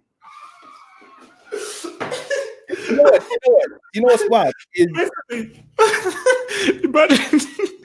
Imagine every single American. The very future of your existence relies in this overweight orange dude out of shape against like a 37-year-old chubby dude, and they're boxing for literally the lives and the futures of both of their countries, man. It's just I think I like that idea more than just this is better, man. Just like the Vietnam War, where like I think 70, 80, 100,000 people just on one side are dead. For what, man? Just like send your best. We'll send our best. Cage match, tag teams, whatever. Like, it's like, I think Putin lubricates any leader in the world. I believe. Yeah, Putin would be like, he would be the Napoleon, bro. He would win everything, man. Especially if best of 3. Wait. Imagine Boris Johnson fighting for the. So basically, it's wild because even if it's Nigeria or England, Buhari against who? But you know what? This is why boxing is kind of like boxing has been a proxy for this. If you look up Joe Louis against Max Schmeling, because could you do that? Joe Louis, Max Schmeling. I think this was 1942, or no, maybe like 1930. This is where guys were sort of like Max, M-A-X, like were like racist to him while he was fighting. What year is this? 1938. Yeah. So this was almost like a proxy for World War II. So you had Joe Louis, the American, against Max Schmeling, who was a German. And people looked at this almost for like supremacy of like, which country is better, our heavyweight against your heavyweight. And I think Schmeling won the first fight. And then they fought again, and Joe Louis knocked him out. Exactly. And that's why, when Jesse Lewis in, I think, 1930, won 4 gold medals. So that whole thing. So sports has always kind of been that. It's like the continuation of that kind of David and Goliath thing. But yeah, imagine if it was actually Hitler against like FDR in the wheelchair. I think I remember the Jack Johnson. The boxer, bro. If it ain't snowing, I ain't going. This nigga love white women, bro. If it ain't snowing, I ain't going. So you actually said that. Yeah, if it ain't, type that in. If it ain't snowing, I ain't going. I think that's the Jack Johnson quote. Oh man.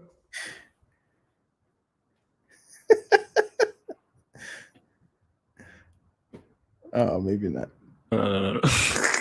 Because like Jack Johnson, the musician, has co-opted the boxer, man. How tall was this guy? Does it give his height down at the bottom? 6 foot, heavyweight. Wow. Wow, 6 foot. He didn't win Was by born that in many knockouts. 1878. Fight of the century. Gosh, so these guys, man, wow, look how these guys were fighting, man. They fought like 50 rounds, bro. Now it's like 12 rounds. Back then it was like 35 rounds, bro.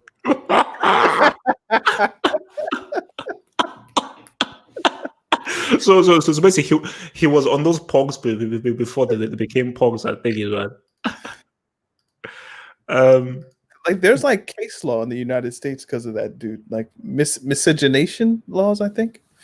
So misogyny laws, you mean? Miscegenation, which is like the combining of races. So yeah, they were. I think he dies. Not look him up again. I think he was banned from the United States because of white women. So if you could, like, where does he die? Because I think he dies in an automobile accident. But where? Right. North Carolina. Okay. I was like, I thought he might have passed away like in some foreign country. Oh, but I think this one is yeah, I think he actually was actually pretty tough in his youth. Mandela. Yeah.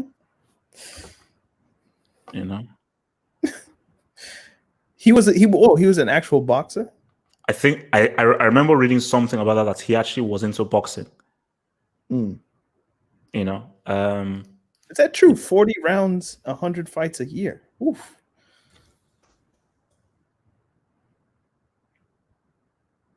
Yeah, he even has a record. Wow.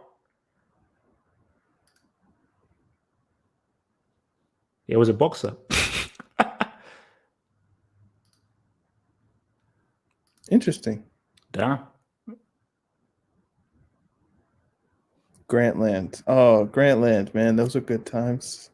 So okay, so just comes back. We brought it full circle, bro. We brought it full circle, man. oh, you mean with Mandela? Oh, yeah, boxing. Yeah, we brought it full circle, man. With the boxing, Mandela's a boxer. Okay, now we can end it. Yeah. No. I think maybe it's just to basically, guys, send any questions. We'll just do like about another 20 minutes, and then we're out of here. Send some questions in here now. It's like, look, man, I just think, look, at the end of the day, my thing is this: is that look, Mandela is still legendary. Just that I prefer Malcolm X's message resonates more with me than Mandela's and Martin Luther King's. And this is not about, oh man, whoa, evil. You know, I'm the one of those guys like, see, I get what you just said at the beginning of like, you have to sort of be tactical and wise when you're dealing with, you know, people who sort of oppressed you. Because again, if you're just as forceful as your boy Mugabe, you're gonna end badly. But I'm just like, you know, look at how South Africa is now. And look, as a guy even from South Africa said, look how divided it is. So the people, so I question like Westerners championing Mandela, saying he's such a great person. So for those, okay, so you championing Mandela, saying he's one of the greatest people of all time. I then asked that Westerner, have you seen how divided South Africa is? Have you seen how messed up it is? So what is your comment on that? You know, because yes, Mandela definitely helped to try and push the needle in the right way, but still the effects of apartheid still exists. So you can appreciate what Mandela did, but you still have to say, wow, you just feel I just wish Mandela's legacy was far greater in changing the dynamics of how South Africa operated, man. You know? Oh. And this is interesting. I told you I still need to read. What did Malcolm X accomplish really? Since you have me in your icon, why don't you answer this?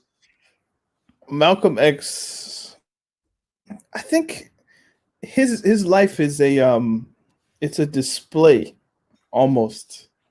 So you could point to maybe someone like Marcus Garvey and say like this guy accomplished way more. He established the like a Pan-Africanist movement that went from the Caribbean to England to Africa to the United States. Like you could say someone like Marcus Garvey accomplished more if you just want to look at like pure numbers and facts and figures. But the example that Malcolm left, where he started off as a pimp, as a criminal, he goes to prison, he becomes reformed through the message of the Nation of Islam. Then he finds out that in the Nation of Islam, well, I don't want to ruin the book, but he finds out in the Nation of Islam that things have happened that he doesn't think are honorable. Hey, don't ruin everything. He exposes those things, and he's a prime example of standing up, of standing for your principles and never backing down. The FBI comes to him. There's a tape on YouTube of like the FBI coming to Malcolm's house, and Malcolm knows that they're gonna do some shady shit, so he presses record on them, considering they've been recording him. It's very ironic. And they're like, so we'll give you XYZ if you kind of turn on your people. And Malcolm's like, there's nothing you're going to get me to do to turn on my people. So is a prime example of just a person that stands on his principles, that was for his people, that never backed down. And, it's just a man of honor, But what is interesting, then, I think some people are sort of commenting on this, is Malcolm X was never even mentioned throughout my schooling in England at all. So many teachers talked about Martin Luther King. Basically, Mandela and Martin Luther King were always talked about. Malcolm X, his name was not even mentioned ever. I said, wait, why? How come nobody even says his name? But why is it that both him and King were side by side, shoulder to shoulder? Okay, they had a few disagreements, but they were both shoulder to shoulder. But how is it that he was never actually mentioned? So yeah, teachers in America never talk about Malcolm X. So were you taught about Malcolm X in school? Tangentially, like kind of, sort of, but not really, if you know what I mean. He's brought up by people that maybe ask a question and then the teacher talks about it. But as like a lesson plan on Malcolm X, like, no, we never spent a day on like learning the Nation of Islam. I don't think anybody would ever do that, man. Actually, I actually just did this, and this is what I found. That's wild, man. Right. Dang. So it is literally a divide across. Are we assuming that white people live on the left and black people live on the right? Oh, Daniel, I mean, that's a nice way. What is that? Is that a pitch, a football pitch? Zoom in on it, man. It could be a tennis court, knowing rich people, or just somebody's yard, bro. Yeah. Or a green. Oh, it could be a pool that's turned green with like algae. Are you looking for the football court? There's not going to be one, bro. I think that's a pool that's turned green. Damn. Maybe one or two black people. If that's Mandela's legacy, like maybe like one or two black people live in that community now.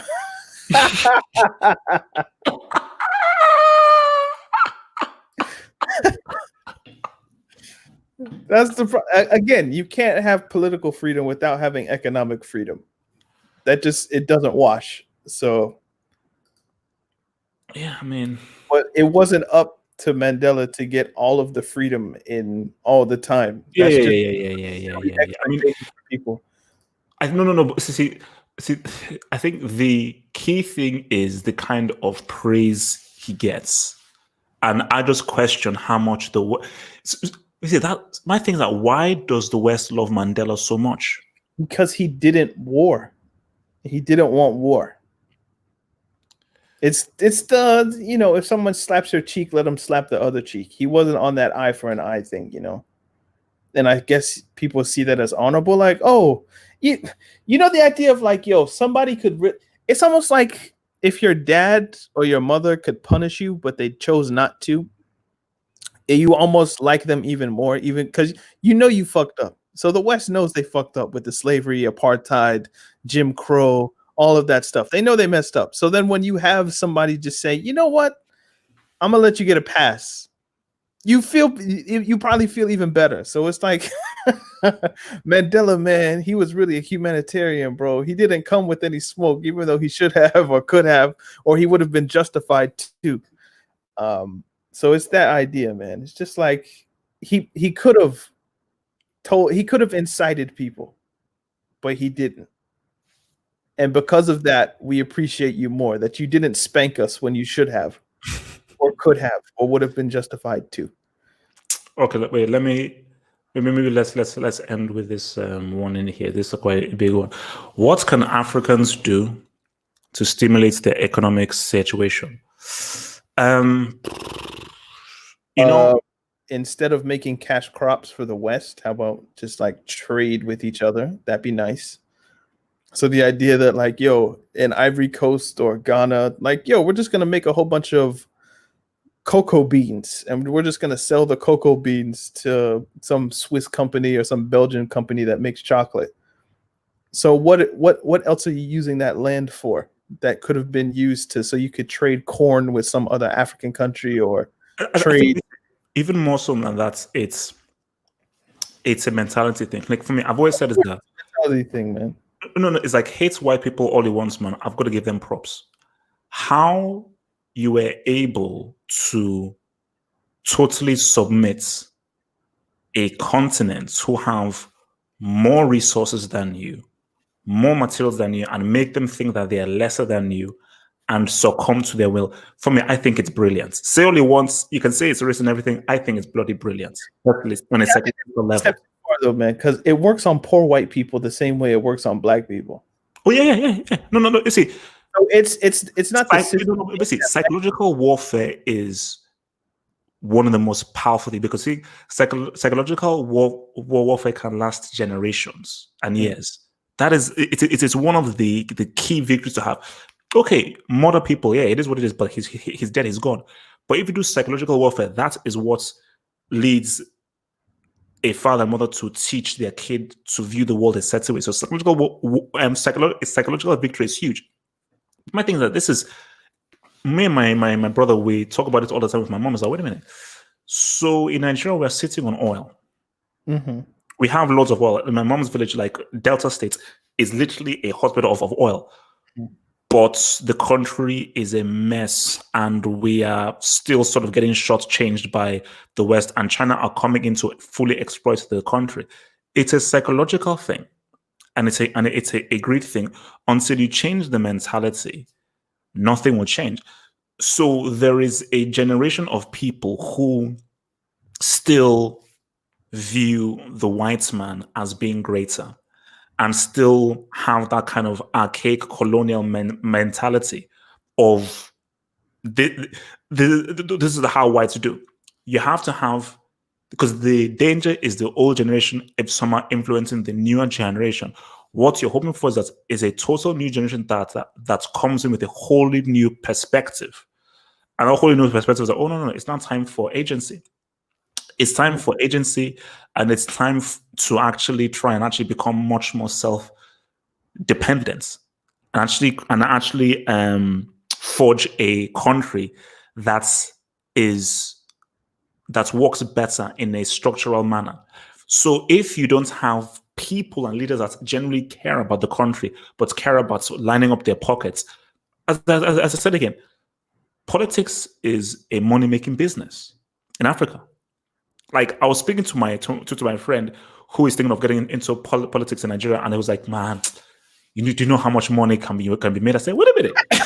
I was like, Chooks, how are you getting into politics because you can make money? I was like, shouldn't you be getting into politics because you can help the country? I was like, man, money good, man. I was like, what? This nigga want to be a butcher, dog. So once you change that psychology, the African nations will never be affluent, man. Do you know we didn't even get to? Yeah, man, Abacha, bro. I put out a tweet, man. Every year Nigeria gets back 300 million that this guy stashed in some foreign account, bro. It's wild. No, it's He died in 1998, and they're still collecting money in 2020 that this guy stole. That's 22 years later. I mean, no. The level of greed is insane. Right. Do you know we didn't get into, man? That we could have. Well, We didn't get into colored people, man. what people colored people and what's how?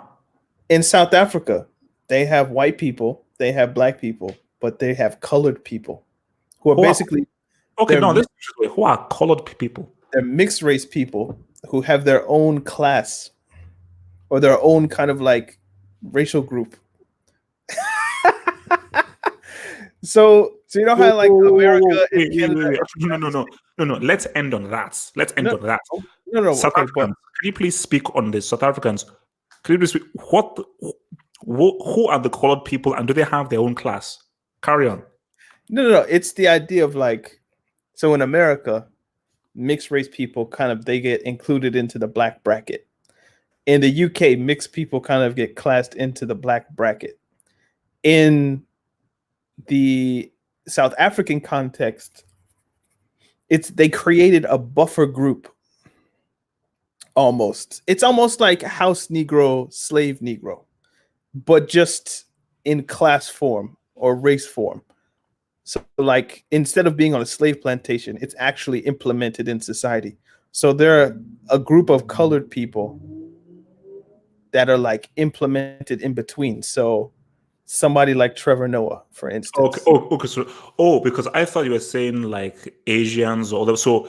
No. These are mixed race. They're black people for all intent and purpose, but they get treated better because they're close. Yeah, but basically lighter skin. Not just lighter skin, mixed race specifically. So colored people are mixed race. Yeah. So they have their own little shit that they need to deal with in South Africa, bro. Because you have a bunch of mixed race Africans. Talk about I'm different. But again, it goes again. That's another. So who's it that said again that Brazil's the same. King Darren 95. Brazil's the same. Sorry to step over you, bro, but no. Oh, exactly. Just easy. Just very, very, very, very quickly. It's like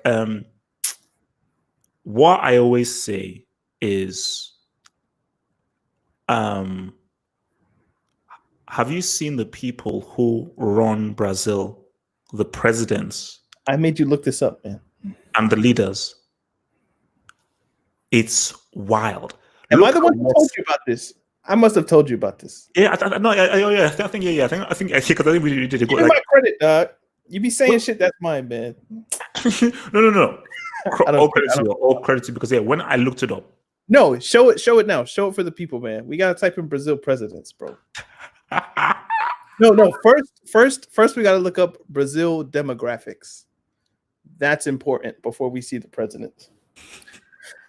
Because I think it's more slaves. I don't want to say slaves. More enslaved people went from Africa to Brazil than any other place. We have like a huge Brazilian community. Okay, so click number 3, where it says demographic statistics. Maybe no, that's not it. Scroll down, bro. It shouldn't be like racial and demographics or something. It'll be there. We just got to keep going.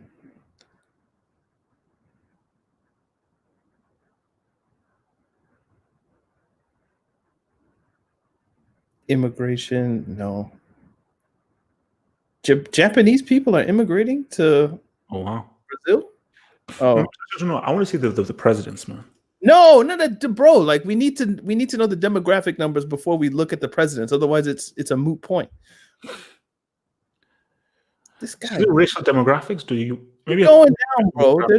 you know what? Demographics it's a whole science, man. So you just got to keep going down, keep scrolling, bro.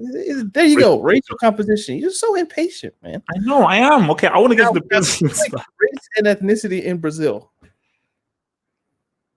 Hey, Ronaldo, man. Now, under racial composition, it says race and ethnicity in Brazil. Click that. Well, where is it? Oh, okay, yeah. Yeah. And I'm sure that'll give us the statistical breakdown. Maybe not. No. You don't know how to use Wikipedia, bro.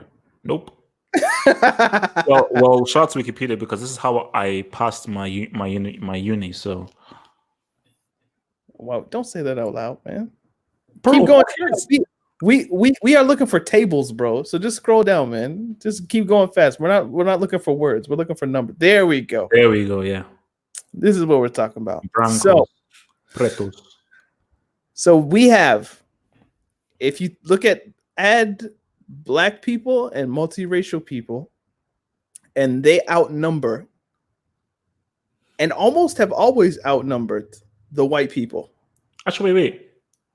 Am I confused? So this says 75. Is that 75 million? And this is 7 million.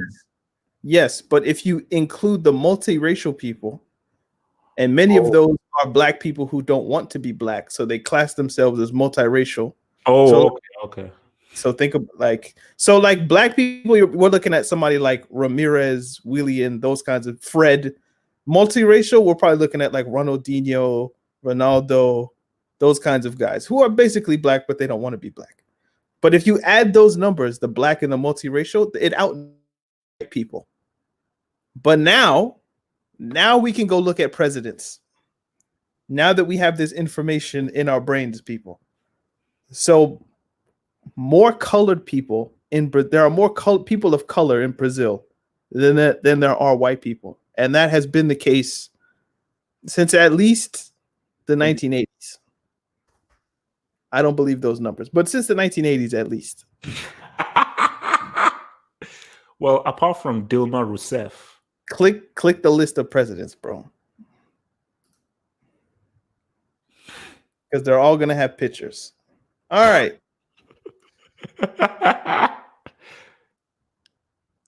Are we seeing anything approaching a person of color? I haven't seen it. There were three dudes. Interesting. Damn. Look, man, white people are all right, man. Gotta give a shout out, man. You can't hate, man. You can't. I'm sorry, you can't hate, man. You can't hate on this, man. You can't hate. So now we're in 1985. Now this is where we should be seeing some more black people or people of color, but it's very blanco. Wow. Damn. That's the new president, bro. I can't believe that, dude. No, basically, this is like a guy just from down the pub. He looks like a guy from down the pub. Like he should be on. Is it Bob's Burgers? Like his neck. Yeah, man. So actually, let's sort of end on this because Pele is the most famous person, by the way. Wait, what did you say? Pele is the most famous person from that country, and they don't have one president that looks like Pele. Yeah, well, he's a national treasure. But so I think maybe you don't have said this to these people here because you've said it to me, but just to our audience here, because you're mixed, half black, half white. Mm-hmm. So, but you class yourself as black, or do you class yourself as mixed, and why? Damn, that's a deep question, bro. That's a deep question. Oh no! Or we could leave it because it's such. Because I think I definitely want to do a thing on race and matrix and everything, but just sort of because some people because I think Sammy is mixed race as well. So I don't know what Sammy views themselves at, but I for all intent and purpose, I consider myself black, and I carry myself through the world as if I'm black because that's how I look. If you catch me in just in a private moment like this, and you ask me like, what are you? I'll say like, yeah, my mom's white, my dad's black. I have time to explain my life. If I'm outside and I'm dealing with a police officer, I don't have time to tell him, hey, yo, my mom's white. So instead of shooting me 3 times or 4 times, shoot me twice. Like, I'm not one of those. Like, I understand what it is. So I consider myself black. I consider myself African primarily. And yeah, it's not really a difficult question. It can be difficult. I think people make it very confusing when it shouldn't be. I mean, I look black, therefore I'm black. And people treat me like I'm black, which makes it even more easy. So I think people who want to consider themselves mixed, I'm not black, I'm not white. Like, that's some hoop jumping I'm not prepared to do. No, I mean, because I said no. That basically, I think we will. But the thing is that I consider myself mixed, not black or white. You see, I can't speak on this because I'm not mixed, and I think we've definitely had many conversations about this and so forth. Because again, remember, I'm coming from a guy who is from the outside in. I'm not mixed. I don't know what it feels like to live as someone that is mixed race. So I've always just come from the point of view of like, well, if you're half black, you're half white. Well, you're half black, you're half white. It's like, I've always found it, and even to this day. But nobody treats you like you're half black, half white. That's not a real thing. Like, I've never come like, hey, yo, what's up, my half white guy? Like, that's not real. No. I get that. Like, see, I get that. Race, and I've been trying to break this down to you for like the past couple months. Race isn't about what you are. Race is about what you look like. And I look black for all intent and purpose. Like, what I am doesn't really matter that much. It's not about feelings. It's about what my face looks like. It's about my skin tone, bro. So it just is what it is. You know, race. No. Like, see, I've always come from the sense of like 100% how you're treated forms how you live your life. So if people treat you as black, then you're going to live as a black person and everything. But I've always been like that, even if that may be true, I've always found it odd. Let's say like a Halle Berry. Halle Berry's like, oh no, I'm black. I'm doing this for all black people. Yeah, I'm like, yeah, but you're not black though. So I've always found it difficult when you see mixed race people like Sean King who are like at the forefront, all that kind of stuff. That's a white man. That's a white man. It's mixed, isn't it, man? I have 2 black grandparents. Put it that way. That guy has 1 black grandparent. It's like Drake's baby. Is Drake's baby black? No. Maybe. Actually, I'm terrified of doing this. You see, now maybe Drake's baby has like a mixed race conundrum that he has to go through. I don't have that, bro. My mom's white. My mom always told me like, look, you're black. Because she understands when I go into society, like people are just gonna assume that that's what it is because that's what it is. That's just the fact of the matter. Like when I was a kid, I remember, they give you like Scantrons and stuff. This is like maybe like 2001, 2002, and you have to fill in like there's black, white, other, American, Pacific Islander, all of those stuff. Like, so you want me to bubble in other? I'm never bubbling other. What the fuck is a other? So I just bubbled in black. That's what it was. Come to find, they would just bubble in black for you. So it just is what it is. And obviously I'm coming at this from an American context. If I went to South Africa, to bring this back around, people would class me as colored. So you wouldn't be classed as black? I don't think so. Because it's dependent on where you live. So I think so then you'll be treated better by the whites and the blacks than if you were in South Africa, based on how you look. Probably. Because there's probably more racial conscience of being able to look at somebody and tell if they have a white parent or not. Black people can kind of do that now in America. Like, what you mix with, that's a common question. But race isn't about DNA. That's a retarded. I shouldn't even say it. That is a stupid conflation that people make. People look at race like, oh, so you're 20% this, 30% that. Race is all about phenotype. It's not about genotype. And that's just the fact of the matter. So how would you put this? There are light-skinned African people who have put it, this is a perfect example. Steph Curry gets treated like he's a mixed race person. He has 2 black parents. Why? So why does he get treated as if he's mixed race? Wait. But because of how black? He looks. Is his mother black? Yeah, his mother's. I think his mother's mixed race. Yeah. His mother's mixed race. And no, his father's black. Yeah, his father's black. His mother's mixed race. Yeah. So is he a black person to you? No. So Malcolm X isn't black to you? No. Like in the scientific sense of the word, he isn't. I'm going by pure science. You see, you're talking about. I'm talking about the actuality on the ground. So there's a thing of how you act, how you present yourself, your values, and there's science. Science that's irrefutable. So I am coming from the pure biological scientific point of view. What is your genetic makeup? Then, well, what do you look like?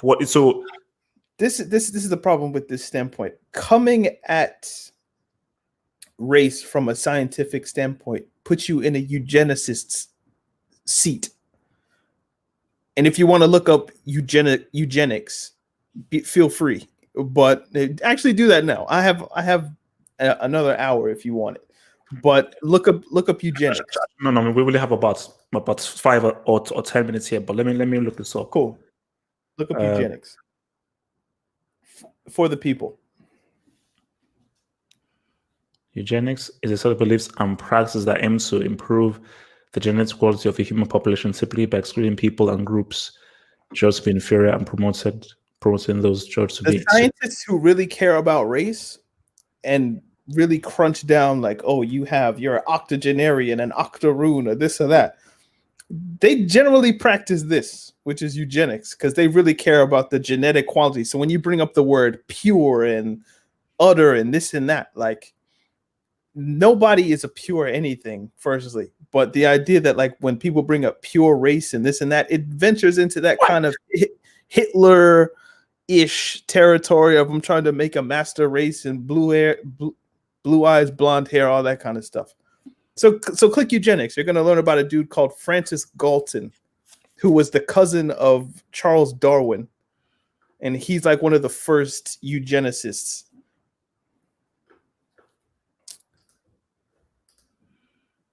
Look, like 3rd paragraph, it's already talking about Nazis.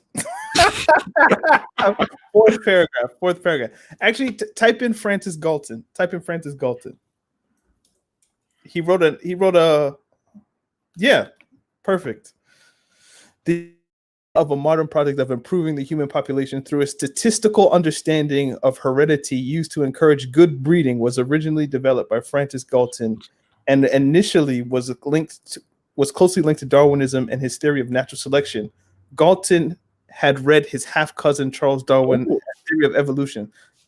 I know what I'm talking about because I've looked into this shit before, trust me. But this guy, where he talks about the statistical understanding of heredity and looking and breaking down what you actually are, all that kind of stuff, it goes to eugenics, which is all based around they want to make sure white people are pure white people, that they haven't been contaminated with any of the other colors. Put it that way. That's what this is all about when you start breaking race down scientifically.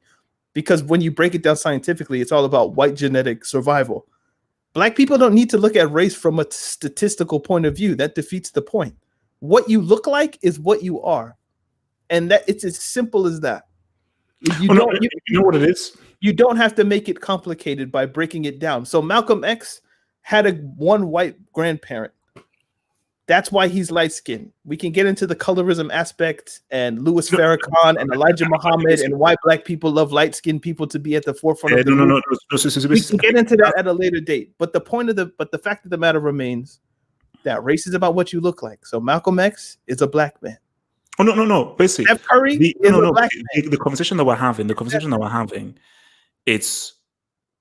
that's why like we have to maybe do it for another stream, because I think where I'm going to, and the way I'm going to the whole mixed race thing is maybe more into the whole skin bleaching thing, and the more Halle Berry thing and Hollywood thing, and the lightness being seen as beauty, and the danger of a Halle Berry or a Gugu Mbatha-Raw or an Alicia Keys being promoted as being black beauty. That's different than questioning their blackness. That's related to the psychology of white superiority and black inferiority, where black people who are even deeply melanated would rather see a light-skinned person at the forefront. It's the idea that somebody like Barack Obama, if he was a couple shades darker, he'd never be president. Why? Because black people would be like, that nigga can't be president. Why would you say that? Because he's dark-skinned at that point, and you don't believe that a dark-skinned person should have that level of power. That doesn't go to Barack Obama's blackness. That goes to the psychosis and the poisoning of white superiority in your brain. So when people like, is Barack Obama black? He looks black. So yes. You know what? Like maybe we'll just end it here. It's like when I first saw Obama, I was like, there's no way they're gonna make this black dude a president. Only to find out, oh, geez, he's mixed race. So all right, guys. So look, man, it's been 2 lovely hours here. 2 lovely hours here, and I we Steph Curry calls himself mixed race. Is that true? Well, even though he has 2 black. See, this is. Sorry, I know you were trying to end it. No. Go to me. What was it? No, I see a comment. It says Daniel, Steph Curry calls himself mixed race. By the way, look it up. But with we need to have another conversation about light skin privilege. And just colorism. See, I think your point is more closely related to colorism rather than it is blackness. Yes. No. For me, no. You are. I think that's the thing, because I always say like, what is this massive issue I always have with people who I know are mixed race being proposed as black, and I'm looking at them and say, wait a minute, no. There's a way that you look that is more acceptable to the to white America and white population, and it is more to do with the lighter you are, the more beautiful you are. The more lighter you are, the more acceptable you are. And it's something that is now seeping into the black community, which now goes into skin bleaching.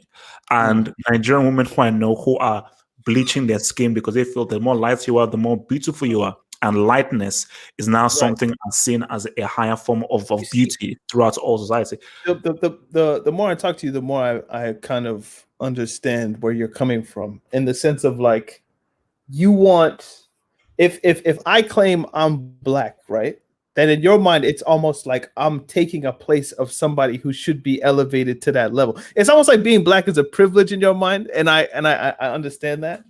And it's like no, it's no. It's not in a sense of a privilege. I just think it's just like you. It's just like you. If you're light skinned, you shouldn't have claim to the thing that other people who are darker have to go through on a lively basis. You know what I mean? I'm basically, it's like, and I get that. No, because I use the Halle Berry example. You are dancing in both worlds. You're benefiting from both worlds. It's like, I can be black now, I can be white now. So your look is acceptable to white people. But then say Halle Berry traffics in that lane though. So you're sort of benefiting from both worlds. But let's say a Naomi Harris or a Tina Paris, right. From that. But see, like it's. I would say like a Rashida Jones is a perfect example of that. Maybe not Halle Berry, but Rashida Jones specifically. But it's the idea of like, just because your life is easier as a black person because you're light skinned doesn't mean that you are any less black. If you understand what I mean, like you still have a claim to blackness. It's just not the same depth. No. She's different because she's the son of Quincy. So she's the daughter of Quincy Jones. So then wait, no matter what you say, Rashida, yes, you may have a few hardships. There is no way you'll have as much hardship as you being light-skinned and the daughter of one of the greatest music producers of all time. You're living in whole different world. Can I make one last point? And I think this is a profound point. Blackness shouldn't equal your relationship to hardship.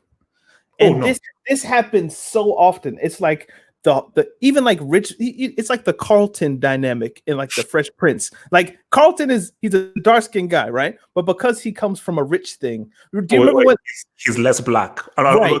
Because he likes Tom Jones. It's like it's like the easier you have it in life, the less claim you have to blackness, but the harder you are. Like the more hard your life is, the dark you are, the more nappy your hair is, the more poor you are, the more struggle you have to go through. That equals blackness.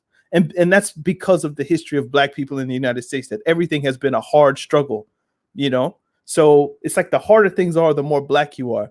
I think we have to get away from that because it creates a very narrow kind of prism. So it's like if you're a woman who's gay, who's fat, who's trans, who has burns, who's in a wheelchair, you're like the most black person ever because everything in life is set against you. Like, what kind of scale is this? You know what I mean? Like, so is that to say that, you know, somebody like Steph Curry has an easier life than somebody like Michael Jordan or somebody like that? Like, there's levels, man. Just because you're darker doesn't necessarily mean you have it harder. You know what I mean? Sure. Let's just take the super chat and we'll be out of here. So, Ebemer, thank you very much for the super chat, bro. It says one drop rule in America is anti-science and was created to destroy West African populations, claiming mixed people as like Corey.